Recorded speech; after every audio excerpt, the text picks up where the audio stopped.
ಎಲ್ರಿಗೂ ನಾನು Kavya. Welcome back to my YouTube channel. ಎಲ್ಲರೂ ಹೇಗಿದ್ದೀರಾ? ಐ ಹೋಪ್ ಎಲ್ಲರೂ ಚೆನ್ನಾಗಿದ್ದೀರಾ ಅಂತ ಅನ್ಕೊಂಡು ಇವತ್ತಿನ ಈ ಒಂದು ವಿಡಿಯೋನ ಸ್ಟಾರ್ಟ್ ಮಾಡ್ತಾ ಇದೀನಿ. ಇವತ್ತಿನ ಈ ಒಂದು ವಿಡಿಯೋದಲ್ಲಿ ಯಾವ ಮಾಹಿತಿ ಬಗ್ಗೆ ತಿಳಿಸ್ತಾ ಇದೀನಿ ಅಂತಂದ್ರೆ, ಗೃಹಲಕ್ಷ್ಮಿ ಯೋಜನೆಯ 27ನೇ ಕಂತಿನ ಹಣ ಮೊದಲ ಹಂತದಲ್ಲಿ ಯಾವ ಜಿಲ್ಲೆಗಳಿಗೆ ಬಿಡುಗಡೆ ಆಗಿದೆ. ಸೊ ಓದ್ ವಿಡಿಯೋದಲ್ಲಿ ನಾನು ಗೃಹಲಕ್ಷ್ಮಿ ಯೋಜನೆ 27ನೇ ಕಂತಿನ ಹಣ ಮಹಿಳೆಯರ ಖಾತೆಗೆ ಜಮಾ ಆಗಿದೆ ಅನ್ನುವಂತ ಮಾಹಿತಿ ಕೂಡ ಕೊಟ್ಟಿದ್ದೀನಿ. ಆದ್ರೆ ಅದರಲ್ಲಿ ನಾನು ಯಾವುದೇ ತರ ಜಿಲ್ಲೆನ ಮೆನ್ಷನ್ ಮಾಡಿಲ್ಲ. ಕೆಲವೊಂದಷ್ಟು ಜನಗಳು ಯಾವ ತರ ಅಂದ್ರೆ ವಿಡಿಯೋನ ಕೊನೆಯವರೆಗೂ ನೋಡಿ ಅಂತ ನಾನು ಏನು ಕೇಳ್ತೀನಿ ಅಂತಂದ್ರೆ, ಸೊ ಇದಕ್ಕೇನೆ ನಾನು ಅಲ್ಲಿ ಯಾವುದೇ ತರ ಯಾವ ಜಿಲ್ಲೆಗಳು ಅಂತಾನು ನಾನು ಮೆನ್ಷನ್ ಮಾಡಿ ಇಂಥ ಜಿಲ್ಲೆಗಳಿಗೆ ಬಂದಿದೆ, ಇಂಥ ಜಿಲ್ಲೆಗಳಿಗೆ ಬಂದಿಲ್ಲ ಅಂತ ಏನು ಹೇಳಿಲ್ಲ. ಆದ್ರೂ ಕೂಡ ಒಬ್ರು ಕಮೆಂಟ್ ಮಾಡಿದ್ರಿ, ಗದಗ ಜಿಲ್ಲೆಗೆ ಬಂದಿಲ್ಲ, ನೀವ್ ಯಾಕೆ ಇಲ್ಲಿ ಸುಳ್ಳು ಹೇಳ್ತಾ ಇದ್ದೀರಾ ಅಂತ. ನಾನು ಆ ವಿಡಿಯೋದಲ್ಲಿ ಗದಗ ಜಿಲ್ಲೆಗೆ ಬಂದಿದೆ ಅಂತ ನಾನು ಇಲ್ಲೂ ಹೇಳೇ ಇಲ್ಲ. ಓಕೆ, ನಾನು ಹೇಳ್ಬೇಕು ಅಂದ್ರೆ ನಾನು ಯಾವ ಜಿಲ್ಲೆಗಳ ಬಗ್ಗೆನೂ ನಾನಲ್ಲಿ ಅಂದ್ರೆ ಮಾತಾಡೇ ಇಲ್ಲ. ಸುಮ್ಮನೆ ಜಸ್ಟ್ ಗೃಹಲಕ್ಷ್ಮಿ ಯೋಜನೆ 27ನೇ ಕಂತಿನ ಹಣ ಬಂದು ರಿಲೀಸ್ ಆಗಿದೆ ನೋಡಿ ಅಂತ ವಿಡಿಯೋ ಮಾಡಿದೀನಿ ಅಷ್ಟೇ, ಬಿಟ್ರೆ ವಿನಃ ಜಿಲ್ಲೆಗಳನ್ನ ಹೇಳಿಲ್ಲ. ಸೊ ಇವಾಗ ನಾನು ಈ ಒಂದು ವಿಡಿಯೋದಲ್ಲಿ ನಿಮ್ಗೆ ಮೊದಲ ಹಂತದಲ್ಲಿ ಜಿಲ್ಲೆಗಳನ್ನ ತಿಳಿಸ್ಕೊಡ್ತಾ ಹೋಗ್ತೀನಿ. ಅಂದ್ರೆ ನಿಮ್ಗೆ ಸಂಪೂರ್ಣವಾದಂತಹ ಗೃಹಲಕ್ಷ್ಮಿ ಯೋಜನೆ ಬಗ್ಗೆ ಅಪ್ಡೇಟ್ಸ್ ಬೇಕು ಅಂತಂದ್ರೆ ದಯವಿಟ್ಟು ವಿಡಿಯೋನ ಕೊನೆಯವರೆಗೂ ನೋಡಿ. ನೀವು ವಿಡಿಯೋನ ಸ್ಕಿಪ್ ಮಾಡಿ ನೋಡೋದ್ರಿಂದ ನಿಮ್ಗೆ ಸಂಪೂರ್ಣವಾದಂತಹ ಮಾಹಿತಿ ತಿಳಿಯೋದಿಲ್ಲ. ಸೊ ಕಮೆಂಟ್ ಮಾಡಿದ್ದವರು ಅಷ್ಟೇನೆ ವಿಡಿಯೋನ ಕರೆಕ್ಟ್ ಆಗಿ ನೋಡಿಲ್ಲ ಅಂತ ಅನ್ಸುತ್ತೆ. ನನ್ನ ಪ್ರಕಾರ ನೋಡಿದ್ರೆ ಅವ್ರಿಗೆ ಗೊತ್ತಾಗ್ತಿತ್ತೇನೋ ಗೃಹಲಕ್ಷ್ಮಿ ಯೋಜನೆ ಬಗ್ಗೆ ಅಷ್ಟೇ ಮಾತಾಡಿದ್ರೆ ವಿನಃ ಯಾವ ಜಿಲ್ಲೆಗಳ ಬಗ್ಗೆನೂ ಇವರು ಮಾತಾಡಿಲ್ಲ ಅಂತ ಅನ್ಬಿಟ್ಟು. ಸೊ ಹೋಗ್ಲಿ ಬಿಡಿ, ಒಬ್ಬೊಬ್ರು ವಿಡಿಯೋನ ಸ್ಕಿಪ್ ಮಾಡಿ ನೋಡ್ತಾರೆ, ಮತ್ತೆ ಅರ್ಧಂಬರ್ಧ ನೋಡಿ ಕಮೆಂಟ್ ಮಾಡ್ತೀರಾ. So it's okay. ಇವಾಗ ಗೃಹಲಕ್ಷ್ಮಿ ಯೋಜನೆಯ 27ನೇ ಕಂತಿನ ಹಣದ ಬಗ್ಗೆ ಮಾತಾಡೋಕ್ಕೂ ಮುಂಚೆ ನೀವೇನಾದ್ರೂ ನಮ್ಮ ಚಾನಲ್ ಅನ್ನು ಹೊಸದಾಗಿ ನೋಡ್ತಾ ಇದ್ರೆ ಕಾವ್ಯ ಯೂಟ್ಯೂಬ್ ಚಾನಲ್ ಅನ್ನು ಸಬ್ಸ್ಕ್ರೈಬ್ ಆಗಿ ವಿಡಿಯೋನ ನೋಡಿ. ಈಗಾಗಲೇ ಆಡಿ ನಮ್ಮ ಚಾನಲ್ ಅನ್ನು ಸಬ್ಸ್ಕ್ರೈಬ್ ಆಗಿ ಸಪೋರ್ಟ್ ಮಾಡ್ತಾ ಇರೋರು ಎಲ್ರಿಗೂ ಕೂಡ ಥ್ಯಾಂಕ್ ಯು ಸೋ ಮಚ್ ಅಂತ ಹೇಳ್ತಾ ಇವತ್ತಿನ ಈ ಒಂದು ವಿಡಿಯೋನ ಸ್ಟಾರ್ಟ್ ಮಾಡ್ತಾ ಇದ್ದೀನಿ. ಗೃಹಲಕ್ಷ್ಮಿ ಯೋಜನೆ 27ನೇ ಕಂತಿನ ಹಣ ಇನ್ನೇನು ಅಂದ್ರೆ 2 ದಿನಗಳ ಹಿಂದೆನೆ ಬಿಡುಗಡೆ ಆಗೋಯ್ತು. ತುಂಬಾ ಎಲ್ಲಾ ಮಹಿಳೆಯರಿಗೂ ಕೂಡ ಖುಷಿ ಆಗಿದೆ ಅಂತಾನೆ ಅನ್ಕೊಂಡಿದೀನಿ. ಸೊ ಅಂದ್ರೆ ಗೃಹಲಕ್ಷ್ಮಿ ಯೋಜನೆ 27ನೇ ಕಂತಿನ ಹಣ ತಿಂಗಳ ಎಂಡಿಂಗ್ ಅಲ್ಲೋ ಅಥವಾ ಇನ್ ನೆಕ್ಸ್ಟ್ ಮಂತ್ಗೋ ಈ ತರ ಬರ್ಲಿಲ್ಲ. ಸೊ ಅಂದ್ರೆ ಮೊದಲನೇ ವಾರದಲ್ಲೇನೆ ಬಿಡುಗಡೆ ಆಗಿರೋದ್ರಿಂದ ಎಲ್ಲಾ ಮಹಿಳೆಯರಿಗೂ ಕೂಡ ಖುಷಿ ಆಗಿದೆ.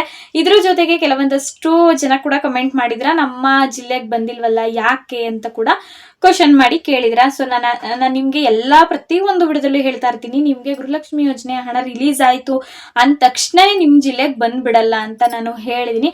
ಸೊ ಆದ್ರೂ ಕೂಡ ಕಮೆಂಟ್ ಮಾಡ್ತಾ ಇರ್ತೀರಾ. ಅಂದ್ರೆ ನೀವು ಒಂದ್ 2-3 ದಿನ ವೇಟ್ ಮಾಡಿ ನೋಡಿದ್ರೆ ನಿಮ್ಗೆ ಗೊತ್ತಾಗುತ್ತೆ. ನಿಮ್ಮ ಊರ್ಗುನು ನಿಮ್ಮ ಅಂದ್ರೆ ತಾಯಿ ಯಾರಿದ್ದಾರೆ ಸೊ ಅವ್ರಿಗೂ ಹಣ ಬಿಡುಗಡೆ ಆಗತ್ತೆ.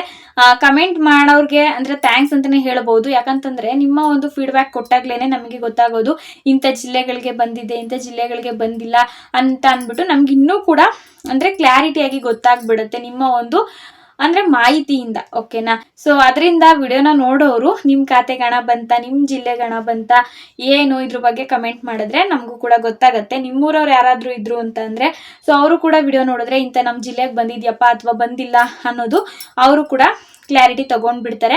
ಅವ್ರಿಗೂ ಕೂಡ ಅದು ಯೂಸ್ ಆಗತ್ತೆ ಅಂತ ಅನ್ಕೊಂಡಿದೀನಿ. ಗೃಹಲಕ್ಷ್ಮಿ ಯೋಜನೆ 27ನೇ ಕಂತಿನ ಹಣ ಮೊದಲ ಹಂತದಲ್ಲಿ ಯಾವ ಜಿಲ್ಲೆಗಳಿಗೆ ಬಿಡುಗಡೆ ಆಗಿದೆ ಅಂತಂದ್ರೆ, ಸೊ ಮೊದಲನೆಯದಾಗಿ ಬಂದಿರುವಂತದ್ದು ಬೆಂಗಳೂರು ಜಿಲ್ಲೆಗೇನೆ. ಸೊ ಬೆಂಗಳೂರು ಜಿಲ್ಲೆ ಆಗಿರ್ಬೋದು ಅಥವಾ ಬೆಂಗಳೂರು ಗ್ರಾಮಾಂತರ, ಬೆಂಗಳೂರು ನಗರ ಮತ್ತೆ ಬೆಂಗಳೂರು ಅಕ್ಕಪಕ್ಕ ಜಿಲ್ಲೆಗಳಾಗಿರ್ಬೋದು, ಒಟ್ಟಾರೆ ಫಸ್ಟ್ ಬಂದಿರೋದೇ ಬೆಂಗಳೂರು ನಗರ ಜಿಲ್ಲೆಗೆ ಗೃಹಲಕ್ಷ್ಮಿ ಯೋಜನೆ ಹಣ ಬಿಡುಗಡೆ ಆಗಿರೋದು. ಅದಾದ ನಂತರ ಇನ್ನು ಬೇರೆ ಬೇರೆ ಗದಗ ಬಂದಿಲ್ಲ ಅಂತ ಯಾರೋ ಕಮೆಂಟ್ ಹಾಕಿದ್ರಿ. ಸೊ ಗದಗ ಜಿಲ್ಲೆ ರಿಲೀಸ್ ಆಗಿದೆ, ಬಾಗಲಕೋಟೆಗೂ ಕೂಡ ರಿಲೀಸ್ ಆಗಿದೆ. ಇದೇ ತರ ಕೋಲಾರಕ್ಕೂ ಕೂಡ ಬಿಡುಗಡೆ ಆಗಿದೆ. ಇವಾಗ ಅಂದ್ರೆ ಹಾಸನ್ಗೆ ಇನ್ನೂ ಕೂಡ ಬಂದಿಲ್ಲ. ಅಪ್ಡೇಟ್ಸ್ ಪ್ರಕಾರ ನಾನು ಹೇಳ್ತಾ ಇರೋದು. ಮತ್ತೆ ಸೊ ಉಡುಪಿ ಜಿಲ್ಲೆ ಇನ್ನೂ ಕೂಡ ಕೆಲವೊಂದಷ್ಟು ಜಿಲ್ಲೆಗಳಿಗೆ ಬಂದಿದೆ. ಬೆಂಗಳೂರು ಸುತ್ತಮುತ್ತ ಯಾವ್ಯಾವ ಜಿಲ್ಲೆಗಳಿದೆ ಅದಕ್ಕಂತೂ ಪಕ್ಕ ಬಂದಿದೆ. ಅಂದ್ರೆ ಇವಾಗ ಬೆಂಗಳೂರು ಗ್ರಾಮಾಂತರ ಜಿಲ್ಲೆಗೆ ಎಷ್ಟು ಅಂದ್ರೆ ಅಲ್ಲೂ ಕೂಡ ಅಷ್ಟೇನೆ 100%ಗೆ ಒಂದು 25% ಮಹಿಳೆಯರ ಖಾತೆಗೆ ಬಿಡುಗಡೆ ಆಗಿರುತ್ತೆ ಮೊದಲನೇ ಹಂತದಲ್ಲಿ. ಈ ತರ ಇರುತ್ತೆ, ಸರಿನಾ? ಫುಲ್ಲು ಟೋಟಲ್ ಆಗಿ ಈಗ ನಾನೊಂದು ಬಾಗಲಕೋಟೆ ಜಿಲ್ಲೆ ಹೇಳಿದೆ ಅಂತಂದ್ರೆ ಅಲ್ಲಿರೋರು ಎಲ್ರಿಗೂ ಹಣ ಬಂದ್ಬಿಡುತ್ತೆ ಅಂತ ಹೇಳೋದಕ್ಕೆ ಸಾಧ್ಯನೇ ಇಲ್ಲ. ಕೆಲವೊಂದಷ್ಟು ಅಂದ್ರೆ ಪರ್ಸೆಂಟೇಜ್ ಮಹಿಳೆಯರ ಖಾತೆಗೆ ಅಷ್ಟೇ ಬಿಡುಗಡೆ ಆಗುತ್ತೆ. ಅದಾದ ನಂತರ ಹೋಗ್ತಾ ಪ್ರತಿಯೊಬ್ಬ ಮಹಿಳೆಯರಿಗೂ ಅಂದ್ರೆ ಹಣ ಬಂದು ತಲುಪುತ್ತೆ. ಒಟ್ಟಾರೆ ಹಣ ರಿಲೀಸ್ ಆದ ತಕ್ಷಣನೇ ನಮ್ಮ ಖಾತೆಗೆ ಬರಬೇಕು, ರಿಲೀಸ್ ಆದ ತಕ್ಷಣನೇ ಎಲ್ಲಾ ಕರ್ನಾಟಕದಲ್ಲಿರುವಂತಹ ಮಹಿಳೆಯರ ಖಾತೆಗೆ ಹೋಗ್ಬೇಕು ಅಂದ್ರೆ ಅದು ನಿಜವಾಗ್ಲೂ ಸಾಧ್ಯ ಇಲ್ಲ. ಅಂದ್ರೆ ನಾನು ವೇಟ್ ಮಾಡಿ ಅಂತ ಏನಕ್ಕೆ ಹೇಳ್ತೀನಿ ಅಂತಂದ್ರೆ ಇದೇ ಮುಖ್ಯ ಕಾರಣ ಆಗಿರುತ್ತೆ. 5 ದಿನ 6 ದಿನ ಅವರು ಟೈಮ್ನ ತಗೊಂಡು ನಿಮ್ ಖಾತೆಗೆ ಹಣನ ಬಿಡುಗಡೆ ಮಾಡುವಂಥದ್ದು.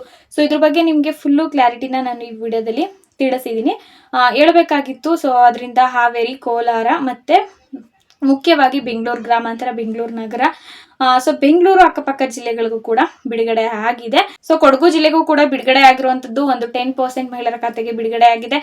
ಅದೇ ತರ ಇನ್ನೂ ಕೂಡ ಬೇರೆ ಬೇರೆ ಮಹಿಳೆಯರ ಖಾತೆಗೆ ಬರ್ಬೇಕಾಗಿದೆ, ಬೇರೆ ಜಿಲ್ಲೆಗಳ ಮಹಿಳೆಯರ ಖಾತೆಗೆ. ಸೊ ಅದಾದ ಎಲ್ಲ ಹಣ ಕಂಪ್ಲೀಟ್ ಆಗಾದ್ಮೇಲೆ ನಾನು ನಿಮ್ಗೆ ತಿಳಿಸ್ತೀನಿ ಯಾವ್ಯಾವ ಜಿಲ್ಲೆಗಳಿಗೆ ಎಷ್ಟೆಷ್ಟು ಪರ್ಸೆಂಟೇಜ್ ಹೋಗಿದೆ, ಮತ್ತೆ ಸರ್ಕಾರದ ಕಡೆಯಿಂದ 27ನೇ ಕಂತಿನ ಹಣ ಮಹಿಳೆಯರು ಎಲ್ಲರೂ ಖಾತೆಗೂ ತಲುಪಿದ್ಯಾ ಏನು ಅಂದ್ಬಿಟ್ಟು ನಾನು ನೆಕ್ಸ್ಟ್ ವಿಡಿಯೋದಲ್ಲಿ ನಿಮ್ಗೆ ವಿಡಿಯೋ ಮಾಡೋ ಮುಖಾಂತರ ತಿಳಿಸ್ಕೊಡ್ತೀನಿ ಅಂತಾನೆ ಹೇಳ್ತೀನಿ. ಈ ಒಂದು ವಿಡಿಯೋ ನಿಮ್ಗೆ ಸ್ವಲ್ಪನಾದ್ರೂ ಉಪಯೋಗ ಆಗಿದ್ರೆ ವಿಡಿಯೋಗೊಂದು ಲೈಕ್ ಮಾಡಿ. ಇದೇ ರೀತಿಯಾದಂತಹ ಉಪಯುಕ್ತ ಮಾಹಿತಿಗಳನ್ನು ಪ್ರತಿನಿತ್ಯ ಪಡೆಯಲು ಕಾವ್ಯ ಯೂಟ್ಯೂಬ್ ಚಾನೆಲ್ ಅನ್ನು ಸಬ್ಸ್ಕ್ರೈಬ್ ಆಗಿ ಅಂತ ಹೇಳ್ತಾ ಈ ಒಂದು ವಿಡಿಯೋನ ಇಲ್ಲಿಗೆ ಎಂಡ್ ಮಾಡ್ತಾ ಇದ್ದೀನಿ. ಮತ್ತೆ ಸಿಗೋಣ ಮುಂದಿನ ಉಪಯುಕ್ತವಾದಂತಹ ವಿಡಿಯೋದಲ್ಲಿ. Thanks for watching.